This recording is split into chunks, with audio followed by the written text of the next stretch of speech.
Bismillahirrahmanirrahim. Assalamualaikum warahmatullahi wabarakatuh. Wadhkuru ni'matallahi alaikum. Ingatlah nikmat Allah kepada kalian. Siapa kalian yang dimaksud di dalam ayat ini? Secara khusus adalah para sahabat dari golongan Ansor. Secara umum adalah kaum muslimin, karena ayatnya di atas, ya ayyuhalladzina amanu, wahai orang-orang yang beriman. Sehingga Allah ingin kita mengulang kembali ingatan kita tentang kisah bersatunya kaum Aus dengan kaum Khazraj. Kenapa dua kaum ini yang diambil oleh Allah sebagai adegan sejarah untuk disajikan di dalam Al-Quran? Karena permusuhan mereka itulah yang paling parah di antara permusuhan-permusuhan yang ada. Padahal kalau kita membaca sejarah Arab Jahiliyah itu sebutan untuk Arab sebelum datangnya Islam. Kisah-kisah dan adegan-adegan permusuhan itu bukan hanya terjadi di Madinah, tapi bahkan cukup banyak terjadi di kota Makkah, di Taif, di Jeddah sekarang, dulu banyak nama-nama yang lain. Kisah permusuhan antara satu kabilah dengan kabilah yang lain itu banyak terjadi pada masa itu. Tapi kenapa Allah mengambil Aus dengan Khazraj? Karena permusuhan di antara mereka lah yang paling parah yang ada pada masa itu. Kalau kita membaca lebih detail lagi sejarah ini biar menjadi pelajaran buat kita, Allah mengatakan, wadhkuru ni'matallahi alaikum idh kuntum a'da, ketika dulu kalian bermusuh-musuhan. Bagaimana permusuhan mereka bisa terjadi? Padahal kalau dicari tahu akar sejarahnya, Aus dengan Khazraj ini diambil dari nama dua kakak beradik dari Yaman. Jadi Aus, Khazraj adalah dua orang saudara dari Yaman yang kemudian keturunan mereka menjadi kabilah yang sangat besar. Lalu bagaimana mungkin kabilah yang pada dasarnya darah mereka itu berasal dari keturunan yang sama sampai menjadi bermusuhan yang luar biasa? Ketika kita membaca sejarah ternyata disebutkan oleh para ulama, awal dari permusuhan kaum Aus dan Khazraj itu dihembuskan oleh orang-orang Yahudi yang ada di sekitar kota Madinah. Kenapa mereka menghembuskan permusuhan di antara kaum Aus dan Khazraj? Karena mereka tidak mampu bersaing dengan orang-orang Arab Madinah dalam masalah perdagangan atau perekonomian, bisnis. Karena Aus dengan Khazraj ini kehidupan mereka rukun, akhirnya bisnis mereka berkah. Perdagangan mereka maju. Kota mereka itu bagus. Kota mereka itu nyaman. Kehidupan mereka secara sosial itu maju sekali. Sedangkan orang-orang Yahudi merasa tidak mendapatkan keuntungan dari kemajuan orang-orang Madinah pada masa itu. Sehingga akhirnya beberapa tokoh-tokoh Yahudi yang dengki kepada persatuan orang-orang Madinah menghembuskan permusuhan di antara kaum Aus dengan Khazraj. Terjadilah percekcokan, kemudian terjadilah sebuah konflik, kemudian sampai terjadi pertumpahan darah, dan itu dipelihara terus-menerus oleh orang Yahudi pada masa itu. Tujuannya apa? Karena mereka ingin mengambil keuntungan di dalam permusuhan ini. Mereka mengambil keuntungan di dalam konflik ini. Mereka mengambil keuntungan di dalam permasalahan sosial ini. Dan itu adalah salah satu skenario yang terjadi sejak zaman Nabi Nuh alaihissalam sampai akhir zaman. Sehingga ketika kita bermusuhan, maka yang rugi adalah kita sendiri. Ketika kita bertikai, maka yang rugi adalah kita sendiri. Gak usah jauh-jauh soal negara atau bangsa, masalah rumah tangga aja. Ketika kita lagi diam-diaman, ketika kita lagi kayak saling gak mau read WA dari yang lain, itu yang rugi siapa? Keluarga sendiri. Kenapa? Kita gak bisa bahas lagi masalah kebutuhan keluarga kita, anak pulang sekolah mau belajar apa gak bisa didampingin bareng-bareng, sehingga ayahnya kemana, ibunya kemana, banyak ruginya. Belum lagi nanti dari sisi keberkahan keluarga, Allah cabut keberkahan ketika ada firqah, ada permusuhan. Karena Nabi SAW mengatakan, al-jama'atu rahmah, persatuan itu adalah kebaikan dari Allah. Wal firqatu azab, dan permusuhan atau bercerai-berai itu adalah musibah. Sehingga dengan bermusuhnya kaum Aus dan kaum Khazraj di Madinah, akhirnya orang-orang Yahudi mengambil manfaat dari permusuhan ini. Dan ini berlaku selama lebih dari 100 tahun. Sampai puncaknya teman-teman terjadi beberapa tahun menjelang hijrahnya Nabi ke Madinah, dikenal dengan nama Perang Bu'as. Apa itu Perang Bu'as? Perang antara kaum Aus dengan kaum Khazraj yang berlangsung selama 5 tahun dan setiap hari non-stop. 5 tahun. Dan bukan ketika ada event tertentu aja mereka berperang. Setiap hari selama 5 tahun. Ketemu di jalan, bunuh. Ketika mereka jalan sendiri, ketahuan, dihabisin. Dan ini terjadi selama 5 tahun berturut-turut. Dan setiap hari ada konflik, setiap hari ada yang meninggal, setiap hari ada yang terbunuh, setiap hari ada yang diculik, setiap hari ada yang disiksa. Selama 5 tahun. Itu luar biasa perang Bu'as antara kaum Aus dengan kaum Khazraj. Sehingga berjatuhanlah korban lebih daripada 10.000 orang-orang dari suku Aus dengan suku Khazraj. Banyak rumah mereka yang rusak, banyak kebun-kebun tanaman mereka yang rusak, apalagi pasar. Pasar mereka hancur gara-gara peperangan selama 5 tahun. Dan dua-duanya kuat. Tidak ada satupun yang mengklaim mereka memenangkan peperangan itu. Pada akhirnya setelah lelah mereka berperang selama 5 tahun, akhirnya mereka mengajukan gencatan senjata. Bukan damai, hanya istirahat, break dulu nih. Gencatan senjata. Karena kalau damai, maka selesai masalahnya. Ini tidak berdamai, hanya break dulu dalam beberapa waktu. Dalam masa break inilah alhamdulillah Allah turunkan rahmatnya. Allah persatukan hati mereka. Dengan siapa? Dengan diutusnya Rasulullah SAW kepada mereka. Ternyata kisah persatuan kaum Aus dengan kaum Khazraj tidak melalui dengan perdagangan, walaupun itu sesuatu yang penting. Tidak melalui agenda-agenda politik, walaupun itu bermanfaat. Tidak melalui pendekatan budaya, walaupun itu sesuatu yang luar biasa.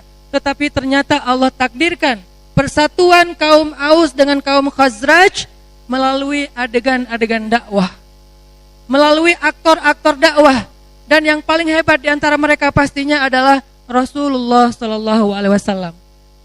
Sehingga Allah mengatakan, "Id kuntum a'daan." Dulu kalian bermusuh-musuhan selama ratusan tahun. Fa'allafa baina qulubikum. Lalu Allah menyatukan hati kalian. Bagaimana cara Allah menyatukan hati mereka? Ini kita coba breakdown lagi, kita bedah lagi kisahnya secara detail. Apa yang terjadi sehingga hati mereka bersatu? Sehingga ini menjadi pelajaran bagaimana cara kita mempersatukan hati-hati di antara pemuda di seluruh Indonesia. Bukan hanya supporter bola, apapun itu. Komunitas motor, komunitas bola, supporter, komunitas anak street, dan seterusnya. Rasulullah SAW sudah mengajarkan kepada kita cara yang sangat sederhana untuk bisa fa'allafa baina qulubikum, mentaklif, membujuk, mengikat, menyatukan hati di antara mereka. Karena istilah taklif, alaf dalam bahasa Arab artinya bisa mengikat, bisa menjilid, bisa menyatukan, bisa membujuk. Dan secara makna tafsir, semua arti dalam kalimat ini adalah benar. Sehingga kita berusaha untuk mengikatnya dengan cara membujuknya, menyatukannya dengan cara mempertemukan satu dengan yang lain.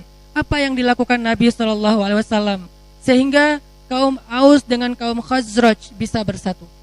Fa'allafa baina qulubikum. Apa yang dilakukan Nabi? Pertama, ini adegan yang lebih kepada teknis dakwah. Pertama, Nabi mengumpulkan 12 tokoh dari kaum Aus dan kaum Khazraj. 12 tokoh. 2 dari kaum Aus, 10 dari kaum suku Khazraj. Disatukan dalam satu forum. Nabi ngajak mereka ngopi kalau bahasa sekarang. Nabi ngajak mereka ngopi, ngobrol, santai. Nabi mencari tahu apa masalah mereka. Dan Nabi punya aura akhlak yang luar biasa. Siapapun yang duduk bersama Nabi pasti betah. Nabi tidak menjudge mereka. Nabi tidak menghakimi mereka dengan neraka. Nabi tidak memarahi mereka dengan istilah-istilah yang galak. Nabi tidak mengerutkan kening mereka di hadapan mereka. Nabi tersenyum. Nabi mendengar curhat mereka, keluh kesah mereka. Nabi respect dengan semua status mereka. Pada akhirnya pelan-pelan hati mereka mulai lembut, hati mereka mulai luluh, hati mereka mulai tertarik kepada Islam. Kemudian pada akhirnya dalam majelis itu, sekali pertemuan dengan Nabi, ke-12-12-nya kemudian berbaiat kepada Nabi. Bukan hanya masuk Islam, baiat. Apa bedanya? Kalau masuk Islam mereka bersyahadat. Kalau berbaiat mereka mendeklar akan ikut kepada agenda-agenda dakwahnya Nabi Shallallahu Alaihi Wasallam. Mereka menyampaikan komitmennya, saya sami'na wa ata'na kepadamu ya Rasulullah. Saya akan ikut. Beri saya tugas. Apa yang harus saya lakukan? Bagaimana cara mengislah, mendamaikan di antara Aus dengan Khazraj? Kami ikut agenda dari Rasulullah SAW. Ini awal dari bersatunya Aus dengan Khazraj. Dipimpin oleh Rasulullah SAW. Pertanyaannya, teman-teman, Rasulullah sudah wafat. Lalu bagaimana? Siapa yang akan menuntun kita dalam perdamaian? Yang akan menuntun kita dalam islah? Yang akan menuntun hati-hati kita biar bersatu? Rasulullah sudah wafat, tetapi Rasulullah punya para pewaris. Al-ulama warasatul anbiya. Para ulama adalah pewaris-pewaris Nabi SAW. Sehingga Nabi yang dulu di zaman para sahabat menyatukan kaum Aus dan Khazraj, maka tugas itu diwariskan kepada para ulama. Tugas itu diwariskan kepada para ustadz. Tugas itu diwariskan kepada para da'i. Tugas itu diwariskan kepada para kiai, para syekh, para tokoh-tokoh agama yang paham tentang ilmu dakwah dan pergerakan. Dan yang dibutuhkan dari kita adalah kita komitmen untuk sami'na wa ata'na kepada dakwah yang diajarkan dan dicontohkan oleh para ulama. Beberapa waktu yang lalu ketika Ramadan, kita mengadakan program ngabuburit bersama ya. Di situ ada teman-teman bobotoh juga, ada teman-teman anak motor, ada teman-teman dari street culture, segala macam. Kita bareng-bareng, sholat tarawih bareng, buka puasa bareng, kemudian muhasabah, taubat, zikir, segala macam. Dan di akhir, saya mengajak kepada teman-teman semuanya, ayo kita next agenda kita adalah gimana caranya mempersaudarakan antara para teman-teman anak muda supporter bola di seluruh Indonesia. Mulai dari Arema, kemudian Bonek, kemudian Viking Bobotoh, kemudian Jackmania, bahkan di seluruh Indonesia. Bagaimana caranya Ustadz? Haruskah menggunakan regulasi? Itu bukan bagian saya. Apakah dengan cara memberikan mereka pekerjaan? Itu bukan bagian saya, walaupun itu juga sangat penting. Bagian saya, apa yang pernah diajarkan Nabi dalam mempersatukan Aus dengan Khazraj, itu mudah sekali. Kita tahu bagaimana melakukannya dengan sedikit demi sedikit. Saya hanya butuh komitmen. Saya mengajak, kalau Nabi dulu 12 orang, mungkin tidak harus dengan angka 12, siapa di antara tokoh-tokoh anak muda, ayo kita duduk bareng, kita belajar bareng, kita buka Al-Quran bareng, kita buka hadis bareng, kita buka hati kita dengan Al-Quran dan hadis. Dari tokoh-tokoh inilah kemudian akan berkembang, bersatunya, menjadi tren bersatu di antara para anak muda di seluruh Indonesia. Awalnya 12 orang, 2 dari suku Aus, 10 dari suku Khazraj. Kemudian mereka kembali ke Madinah, menyampaikan dakwah-dakwah yang sudah diajarkan oleh Nabi, SOP-nya dibikin oleh Nabi, konsep dakwahnya dijelasin oleh Nabi SAW. Lalu di Madinah dalam setahun, mereka mengumpulkan 73 tokoh. Bukan 73 orang muslim, 73 tokoh. Dari 12 menjadi 73. 73 tokoh ini kemudian datang lagi ke Mekah, terjadilah lagi baiat kedua yang dikenal dengan Bai'ah Aqabah II. 73 ini, 11 dari mereka adalah suku Aus dan sekitar 60 berapa itu dari suku Khazraj. Ini artinya dari perwakilan masing-masing kelompok mereka mengutus tokoh-tokohnya. Setelah 73 tokoh ini kemudian berbaiat, mereka akan melindungi Nabi, mereka akan mengikuti Nabi, maka kemudian Nabi SAW mendeklar, kami akan hijrah ke Madinah. Itulah gerakan hijrah yang sebenarnya, teman-teman. Itu yang disebut dengan programming. Jadi dakwah bukan cuma orasi, dakwah bukan cuma narasi. Dakwah yang sejati itu adalah memprogram, social engineering. Bagaimana cara kita mengirsyadul mujtama, mengarahkan masyarakat kepada kebaikan-kebaikan melalui agenda-agenda dakwah. Itulah dakwah yang sesungguhnya. Itulah yang sedang kita kerjakan di Pemuda Hijrah bersama anak-anak muda di seluruh kota Bandung. Kita memprogram pemuda, kita memprogram masyarakat. Walaupun program kita nggak semuanya dipublish ke umum, karena tidak semuanya layak untuk dilihat oleh umum. Kenapa? Takutnya salah paham. Crowd event seperti ini kita publish supaya menjadi tren, supaya menjadi gema, supaya menjadi semarak di seluruh Indonesia. Tapi nanti ada program-program pengajian khusus hanya kepada para tokoh-tokoh. Kenapa kayak gitu Ustadz? Emang SOP-nya begitu. Ada materi yang diberikan secara khusus, ada materi yang diberikan secara umum. Maka saya mengajak, ayo para tokoh-tokoh anak muda yang punya pengaruh, yang punya masa. Ini bukan waktunya kita ego dan gengsi. Ini waktunya kita mengislah, memperbaiki bangsa ini bersama-sama. Nabi tidak bisa sendiri. Seandainya beliau bisa sendiri, maka beliau tidak akan membangun teamwork 12-73 itu. Karena sifat dalam dakwah Islam adalah amal jama'i, amal bersama-sama, kerjaan secara berjamaah, tidak bisa dilakukan sendiri. Kalau seandainya dakwah bisa dilakukan oleh seorang ulama, harusnya Nabi lebih dari itu. Karena kapasitas beliau lebih tinggi dari ulama. Kenapa Nabi membutuhkan tim? Karena itulah teladan untuk kita tiru. Kalau Nabi mau mengandalkan mukjizat, kalau Nabi mau mengandalkan doa saja, maka cukup Nabi berdoa, ya Allah, islahlah. Ya Allah, damaikanlah suku Aus dengan suku Khazraj. Dan doa Nabi pasti diterima oleh Allah. Lalu Allah akan mendamaikan ujuk-ujuk, tiba-tiba bangun tidur mereka, tiba-tiba hatinya udah gak ada lagi permusuhan. Bisa banget. Kenapa Allah tidak melakukan hal itu? Kalau Nabi melakukan hal itu, kemudian Allah mengabulkan, maka tidak ada teladan yang bisa kita tiru dari adegan tersebut. Karena doa kita tidak seperti doa Nabi, maka kita tidak perlu berdakwah. Dan kalau kita tidak berdakwah, bagaimana mendamaikan umat? Bagaimana membimbing masyarakat? Maka Nabi SAW membentuk tim, mentarbiyah, mengkader. Dari 12 berkembang menjadi 73. Dan semuanya tokoh. Dari 73 tokoh ini kemudian Nabi mendeklar kami akan hijrah ke Madinah. Mulailah proses hijrah dilakukan secara masif, dilakukan secara bertahap. Awalnya hijrah Umar bin Khattab, kemudian hijrah beberapa sahabat yang lain, sampai puncaknya hijrah Nabi SAW. Hijrah Nabi dari Mekah ke Madinah. Orang-orang Yahudi mulai resah. Mereka kemudian bersekongkol dengan orang-orang munafik yang ada di kota Madinah untuk merusak citra Rasulullah SAW, tetapi tidak berhasil. Sampai di Madinah, program apa yang pertama dilakukan oleh Nabi SAW? Pertama, Nabi membangun masjid kedua dalam sejarah Islam. Karena masjid pertama, Masjid Quba. Masjid kedua, Masjid Nabawi. Tetapi masjid inilah yang menjadi base camp dakwah dan kaum muslimin. Nabi membangun Masjid Nabawi sebagai base camp dakwah, sebagai Islamic Center, sebagai pusat peradaban. Dibangun masjid. Ustaz, kalau kita masjid sudah banyak, berarti tugas kita bukan membangun masjid, memanfaatkan fasilitas masjid seperti Nabi SAW memberdayakan Masjid Nabawi. Jadikan masjid kita seperti Masjid Nabawi, bukan hanya sholatnya, bukan hanya tempat mihrab berdoanya, tetapi juga movementnya, gerakan-gerakan sosialnya dari masjid. Setelah masjid dibangun oleh Nabi, ini ada yang paling penting, Nabi melakukan program yang dikenal dengan istilah mu'akhad bainal muhajirin wal ansor.